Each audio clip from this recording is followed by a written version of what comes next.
Olha, eu queria que a Ana Cláudia me dissesse se ela tem algum trabalho a respeito do relacionamento da depressão com a atividade física. Já me informaram que você tem um trabalho que teve uma repercussão mundial. Então, eu não estou puxando sardinha para minha filha, mas o trabalho é simplesmente maravilhoso. Eu Ai, gostaria que ela falasse um pouco sobre o resultado dessa pesquisa maravilhosa que ela fez, desse trabalho maravilhoso. pai é pai, né? Deixa eu falar aqui. O meu doutorado que eu fiz foi sobre depressão e atividade física. Por isso que eu falo tanto nessa questão da atividade física. E o que a gente estudou no doutorado? Quer dizer, que eu terminei esse doutorado, ele foi publicado em 2004. Quer dizer, a gente fez esse trabalho entre 2000 e 2004. Naquela época não se falava ainda tanto no benefício da atividade física para a saúde mental. Mas hoje já é muito bem sedimentado na literatura isso, né? E o nosso trabalho foi isso, a gente dividiu, né? Fez um estudo com pacientes mesmo, um grupo tomando antidepressivo e outro grupo fazendo a prática de atividade física, e a gente observou que a atividade física ela foi tão eficaz quanto o antidepressivo, sendo que, além disso, teve benefício tanto, isso foi comprovado por testes, tanto nessa parte da capacidade funcional, quer dizer, o idoso teve o benefício físico, mantendo força nos membros inferiores, mantendo maior flexibilidade, enfim, e também na qualidade de vida. Esses pacientes todos se beneficiaram, mas aqueles que tiveram a prática de atividade física se beneficiaram também pelo benefício da própria atividade. Então, é interessante a gente falar isso. Posso fazer uma pergunta? Pode? Claro. Quando se percebe a velhice? Isso é uma pergunta muito boa. Na verdade, a gente pode passar a vida toda sem perceber que ela chegou, né? Isso também vem pela questão, porque existem definições de idade, né? A gente coloca a idade cronológica, né? 60 anos. A partir de 60 anos é idoso. Mas, poxa, tem gente que com 60 anos que não se sente idosa. Então, tem essa questão também, você bota de forma matemática aqueles 60 anos, né, como a idade que parte para a terceira idade. Mas é como eu mostrei no gráfico, se a gente mantém uma vida ativa, uma vida produtiva, a gente vai conseguir viver isso em plenitude. Isso daí não é velho, né? O que é velho? Né? Velho é o que está ultrapassado, né? Então a gente vai poder continuar vivendo isso com toda a plenitude. E é isso que está acontecendo. A gente está observando hoje em dia um envelhecimento populacional, a população está toda envelhecendo. E você vê, por exemplo, países como o Japão. O Japão ele envelheceu e ele conseguiu unir o envelhecimento com tecnologia. Então ele é um país que mantém algumas questões milenares, né? Ele tem o bonsai, tem o tai chi chuan, tem aquelas práticas todas, mas é um país que está envelhecendo. Então, eu acho que o principal é a gente ver como que a gente sente esse envelhecimento, muito mais do que simplesmente se prender a um número, né? Então, essa é a minha sugestão. Eu acho que é isso. Tá, quando você falou redução de velocidade de marcha, você quis dizer o quê? Eu não entendi muito bem.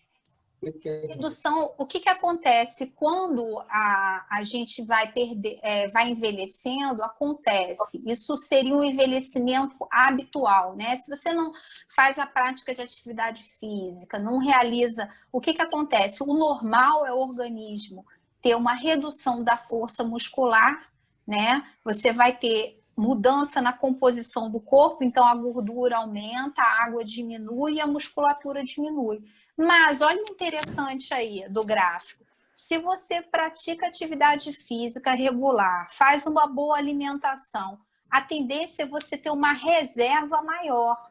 Então, você não vai sentir tanto essas mudanças do organismo. Por isso que a velocidade de marcha diminui, porque a tendência é que ela diminua. Quer dizer, normalmente diminuiria se não se fizesse nada disso. Como hoje em dia a gente está tendo cada vez mais a prática de atividade física e tudo, a gente acaba criando reservas e essa velocidade não reduz tanto. Mas a tendência do crescimento dela diminui, por essa mudança da composição do corpo. Sim, não, eu fiz essa pergunta porque eu era sedentário, né? Fazia 63 anos em novembro. Eu trabalhei... Jovem ainda. Eu aula onde existia academia, né? Treino, gente, eu ia dormir. Dormia, eu via uma televisão, deitava. E me aposentei com 50 em 2015 que eu me aposentei. Então, o que aconteceu? Então, aí que eu comecei a praticar esporte, eu fui o inverso, então. O que aconteceu? Eu comecei a caminhar mais, a correr, coisa que eu não fazia. Por isso é que eu fiz essa pergunta necessária. Né? Eu era... Não era ativo e passou a ser. Então, seria como isso, como se fosse naquela curva, você vai tendo a perda, mas aí você começa, de repente, a fazer essas mudanças relativas ao estilo de vida e você consegue ter um ganho. Isso que tem sido mostrado nos estudos. Então, por exemplo, a alimentação. Você acha que quem sempre comeu uma alimentação ruim vai ter um envelhecimento ruim? Não. Se você, mesmo na terceira idade, faz a mudança, essa mudança alimentar, você consegue sim controlar o colesterol, mudar muita coisa do organismo, quer dizer, melhorar. Quem tem ácido úrico diminui, quem tem fator de risco cardiovascular reduz, tudo por conta de mudança de alimentação e de atividade física. Então, essa mudança de estilo de vida é isso que é interessante. Mesmo que ela passe a ser, o início tenha início na terceira idade, ela ainda assim tem benefício. É interessante isso, né? Antigamente a gente não tinha essa percepção. Tem condições de se reverter. Né? Isso, reverter, exatamente. Tá ótimo. Oi, tudo bem? Parabéns pela sua palestra, tá? Bem esclarecedora, né? E enriquecedora para nós, né? Que estamos envelhecendo desde o dia que nascemos, né? Isso aí. E agora mais. Eu gostei muito de saber da sua pesquisa, né, de dados, a relação entre depressão e atividade física, né? E outros benefícios, né? Por exemplo, a contemplação, meditação, né? E meditação. Eu gostaria de saber a importância, eu queria que você falasse um pouco também da importância do sol, né? Os horários e tempo, intensidade e tudo, porque eu também ouvi alguma coisa relacionada entre sol, além da fixação da vitamina D, né? Também para melhorar o estresse e depressão. Então, poderia falar um pouco? Claro, posso. Então, a iluminação, a luz, ela é interessante, né? Porque o sol em si, ele tem um benefício, sim, da parte da vitamina D, né? Porque ele ajuda nessa metabolização da vitamina D e tem se estudado até a relação da vitamina D com a questão da proteção para o coronavírus. Então, tem se recomendado muita suplementação de vitamina D, né? Quem está com a vitamina D baixa, para justamente ter uma proteção maior. Então, a vitamina D ela tem benefício, ela é importante, ajuda no ciclo para a gente manter o cálcio, né? Então, essa parte da proteção contra a osteoporose, né? Perda óssea. Então, a vitamina D, ela entra nesse ciclo do mecanismo e parte dela vem exatamente do ciclo, vem da luz, né? A luz do sol, ela ajuda nessa fixação da vitamina D, porque ela desdobra a dihidroxivitamina D ela faz parte desse metabolismo. Então, ela tem um papel importante nessa parte da osteoporose. Mas ela também, aí que é interessante, a luz, ela tem esse efeito, como eu disse, na questão do sono, do ciclo circadiano. Então, se a gente, países onde não tem incidência de luz, ou durante muito tempo, isso foi estudado, por exemplo, Finlândia, que tem durante o verão você tem o sol da meia-noite, quer dizer, fica muitas horas com luz, e durante o inverno, pouquíssimas horas. E isso afeta o ciclo circadiano e aumenta a predisposição a doenças mentais. Então, por isso que é importante a gente ter rotinas bem específicas com horário para dormir e acordar. E quando a gente você perguntou do horário, receber a luz do sol, que seja antes das 10 horas da manhã ou depois das 16 horas da tarde.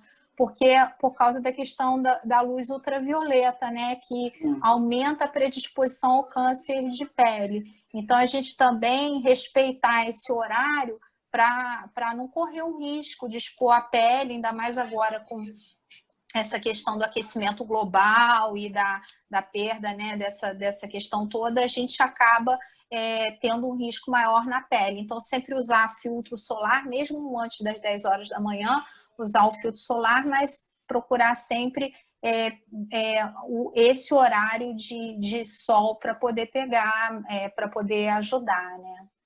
Então, acho que é isso. Uhum. E a frequência, mais ou menos? Quantas vezes? Porque, por exemplo, a atividade física, você recomenda 3 vezes. E a gente tem isolamento, né? Mas... Sempre que, se puder, todo dia pegar um pouquinho de sol, uma meia hora, aí já está ótimo, ele já vai ajudar muito, né? Então, o sol da manhã, ele é muito bom. Então, ou então, se não puder, que seja o sol do finalzinho da tarde, né? Se não pode pegar dentro de casa, procura, de repente, descer no pátio do prédio, já aproveita, dá uma caminhadinha ali, num horário que não tenha muito movimento.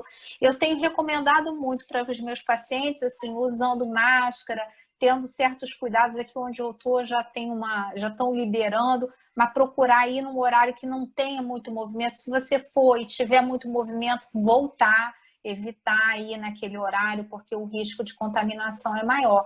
Mas não deixar de fazer isso, porque isso também é tanto a saúde física quanto o mental, e a gente tem que tentar preservar isso, principalmente nesse momento que a gente está vivendo, né? Obrigada. Nada. Que bom que teve muita participação, isso é ótimo. Boa noite para todo mundo. Então, existem correntes bem divergentes agora que recomendam tomar 10 ou 15 minutos justamente do sol forte. Uhum. Então, eu, como sou claríssima, loira, de olho azul, era loira, né? Agora é branco. Branco lindo. Eu tenho a sorte que o sol bate na minha cama. E eu não gosto de areia.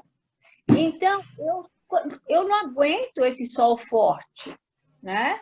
Eu agora sim, não agora na pandemia, né? Antes da pandemia, eu já não me importava mais de ir na padaria no horário de meio-dia, porque assim, eu vou e volto rápido, é um pouquinho desse sol que hoje recomenda. Mas eu continuo indo tomar o sol sem bloqueador solar. Às vezes, 10 horas da manhã, eu não aguento o sol bater na minha pele, porque o sol, para mim, machuca, dói, machuca. A pele fica... Porque, às vezes, a gente também tem uma fotossensibilidade, né? Então, o sol acaba sendo incômodo. Então, ter esse cuidado mesmo, né, de procurar, eu acho assim, um recomendado antes das 10 horas, porque esse sol de meio-dia é muito quente e acaba incomodando muito. Às vezes o sol bem cedinho de manhã, se você conseguir pegar, né, se o sol de 10 horas já começa a incomodar, um pouco mais cedo, o importante é ter a exposição ao sol, né, que isso já ajuda. E esse comentário, então, justamente sobre os raios ultravioletas, por que tem essa... Aliás, vou reformular. O que assim, essa corrente, né, que recomenda esse sol do meio-dia, qual é a razão, qual o fundamento deles? De pegar o sol no horário de meio-dia? 15 minutos. Mas em relação à vitamina D, né? Não, mas a questão também para o idoso, esse sol de meio-dia é um sol muito forte. Eu não acho adequado. Eu acho que o ideal é que seja mais cedo, porque o benefício de você ficar 15 minutos no sol de meio-dia, é melhor você pegar um pouco mais de sol no horário que não é tão intenso o sol. Eu não consigo ficar no sol de meio-dia. Eu acho um sol muito forte. E eu não recomendo porque a pele, nossa, com a idade, como eu falei anteriormente, ela vai ficando mais fina, né? Ela não tem tanta quantidade de água, fica mais fina, mais suscetível, tanto que pessoas idosas, quando tá a pele mais fininha, ela se bate, você machuca muito fácil.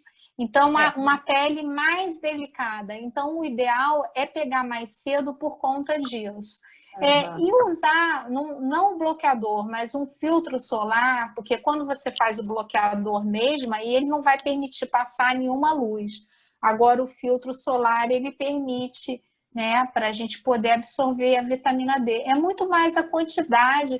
E outra coisa, se a taxa de vitamina D está baixo, ou não está conseguindo fazer reposição, porque em casa não bate sol, tem gente que mora em local que não tem sol e tem dificuldade de sair. Aí faz a reposição com medicamento, que ele também ajuda, entendeu? Uhum. Ana, que saudade, parabéns. Oi, é Camila. Muito bom poder te ouvir, quanta sabedoria, conhecimento, sempre nos ajudando. Prazer te ver, Camila, um beijo grande, muita saudade de você. E vou fazer então uma pergunta aqui em relação ao sono, né? Os idosos, eles têm essa queixa, né, de diminuição do sono, então, e a gente fica assim sem saber o que fazer, porque para os adultos há essas recomendações, né, da limpeza do ambiente para favorecer a chegada do sono. Mas eu acho, será que funciona também para os idosos essa questão de diminuir o uso do celular à noite? Tem alguma particularidade ou não tem jeito, ir para um outro estilo de vida, vai dormir um pouquinho menos e tentar. Então, assim, faz mal a pessoa, o idoso, dormir tão pouco? Então, o sono, você não ter um sono muito adequado à noite, Camila, está muito bem relacionado, principalmente no idoso, com a questão da perda, não só a perda cognitiva, né, como também aumento do risco de doenças cardiovasculares. Então, tem uma relação aí com isso. Então, você ter um sono reparador, ele é muito importante. Muitas vezes o idoso tem doenças relacionadas ao sono e desconhece distúrbios do sono. Então, existem algumas pistas que nos ajudam a detectar se existe a presença do distúrbio do sono. Por exemplo, você ter muito a própria perda de memória, né? Que a pessoa começa a apresentar perda de memória, cochilos durante o dia, dificuldade para prestar atenção. Esses são sinais de que está acontecendo algum problema com o sono. E aí também perguntar para o parceiro, se é uma pessoa que tem um companheiro, perguntar se faz movimentos bruscos à noite, se acorda, se tem uma respiração um pouco diferente. Isso tudo pode indicar a presença de distúrbios do sono. E aí, nesses casos, o ideal é a gente procurar um médico para fazer uma investigação por meio de uma polissonografia, porque muitas vezes são condições que são tratáveis, sabe, Camila? A gente pode tratar por instituição de CPAP, de mudança, orientação. Existem medicações também, dependendo do tipo de distúrbio do sono, que vai contribuir, que não necessariamente sejam os benzodiazepínicos, que aliás são muito ruins para o idoso. Muitas vezes o idoso começa a queixar de problema de sono, passa a usar remédio para dormir e não faz essa investigação. Então, primeiro é preciso fazer essa investigação para ver se não tem nada nesse sentido, para depois a gente ver qual medicação é mais adequada. Então, a minha orientação é essa, e utilizar, quando essas técnicas de higiene do sono, que são essas que eu falei, não resolver, tentar fazer investigação, porque pode ser que tenha um problema mais sério aí e precisa ser tratado. Entendi, perfeito. Obrigada. Nada. Eu vou fazer um comentário, porque eu sempre tive assim, um sono curto, acordar de madrugada, aí eu comecei a seguir esse ritual mesmo, né? Ligar todos os aparelhos e estabelecer um horário todo dia, 10h30 da noite, que para mim é muito eu esperar às 10h30, porque eu tenho um sono muito cedo, e aí, cara, eu deito às 9h, olha a hora que eu vou acordar de madrugada. Então, assim, só que o que eu queria perguntar é o seguinte, eu estive lendo que, assim, a respeito das luzes, não é? Essa luzinha azul que costumam ter nos aparelhos, essas vermelhinhas, vermelha não, essas cores. Stand-by, né? Uma luz vermelha fechada é uma luz boa para ativar melatonina. E assim, também quando eu acordo, eu vou ter uma luz aqui, né? São várias coisas, mas eu deixo no vermelho. Então, quando eu acordo, eu acendo essa luzinha vermelha, mas com o rosto pro outro lado, porque ela também incomoda, né? E aí eu levanto agora com essa luzinha vermelha. E então eu tenho usado muito vermelho na hora de dormir. Eu apago essa luz aqui de cima, deixo a vermelhinha lá. Então, eu não sei se foi sugestão, porque eu li que isso era bom, eu estou dormindo melhor, sim. É 10h30, com tudo apagado, né? Procuro justamente fazer alguma coisa sem luz nenhuma. E às vezes eu durmo que eu não levanto para ir no banheiro, o famoso da madrugada. Ai, que maravilha! Então, e você concorda com esse negócio dessa luz vermelha? Olha, eu nunca li nada em relação a essa luz. As recomendações são que apague tudo. Mas se você for pensar, isso entra em contradição com a recomendação da questão da queda, né? Exatamente. Porque na queda fala, na recomendação para evitar a queda, fala para deixar uma luz ligada, né? Então, eu acho que o importante nada deve ser, eu penso, né? Seguir rigorosamente, porque cada um é diferente, uma pessoa é diferente da outra, né? E a gente tem que experimentar coisas e ver o que se adequa melhor para a gente, né? Eu acho que se, no caso, essa luz vermelha te ajuda mais a dormir tudo, eu acho que você deve mantê-la. A recomendação geral é que se desligue mesmo essas luzes, até de stand-by, Mas eu, por exemplo, no meu quarto, eu mantenho a luzinha do stand-by acesa e eu durmo tranquilo com ela. Mas a recomendação é que se desligue tudo. Então, assim, eu acho que a gente tem que encontrar um consenso e ver o que se adequa para a gente, né? E se para você está funcionando, eu não mexeria. Realmente é cada um, né? Então, Isso aí. Para ver. Existem os estudos, mas os estudos eles procuram extrapolar para a população geral, né? Por isso que agora, durante essa questão da coronavírus, está tendo muitos estudos, mas a gente tem sempre que procurar olhar aqueles estudos que veem a população como um todo. Então, que é o estudo que acabam tendo deles é que saem as recomendações. Mas a gente, óbvio, isso não significa que a gente não possa experimentar coisas e procurar aquilo que seja mais adequado para a gente, né?